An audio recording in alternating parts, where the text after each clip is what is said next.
Hello friends, welcome to my channel.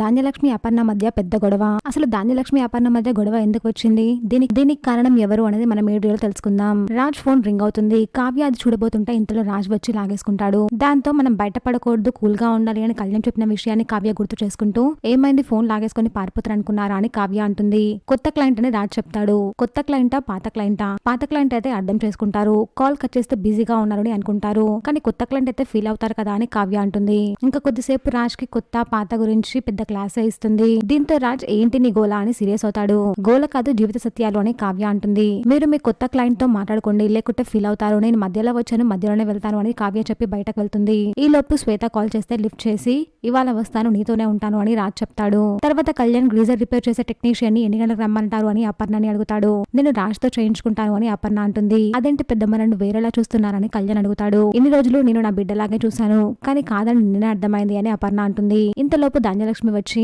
నా కొడుకుని ఎందుకు అలా చూస్తున్నావని అడుగుతుంది. ఇప్పుడు వాడికి భార్య వచ్చింది, వాడిని చిన్న చూపు చూడడం నాకు ఇష్టం లేదు అంటుంది. ఇంకా ధాన్యలక్ష్మి అపర్ణ మధ్య పెద్ద గొడవ జరుగుతుంది. ఇక వీరి గొడవను చూసి ఇద్దరిపై ఇందిరాదేవి సీరియస్ అవుతుంది. వాళ్ళని బయటకు తీసుకువెళ్తుంది. బయటకు తీసుకెళ్లినా కూడా వాళ్ళు గొడవ పడుతూనే ఉంటారు. ఇంకా ఇందిరాదేవి వాళ్ళిద్దరికి బాగానే క్లాస్ ఇస్తుంది. ఒక రోజు ఉండి చుట్టంలా పోయే ఇల్లు కాదు ఇది, ఈ ఇంట్లోనే ఉండాలి, తెల్లవారితే ఒకరి ముఖం ఒకరు చూసుకోవాలి, ఇద్దరు ఒకే మాట మీద ఉండాలి, అర్థమైందా అని ఇందిరాదేవి అంటుంది.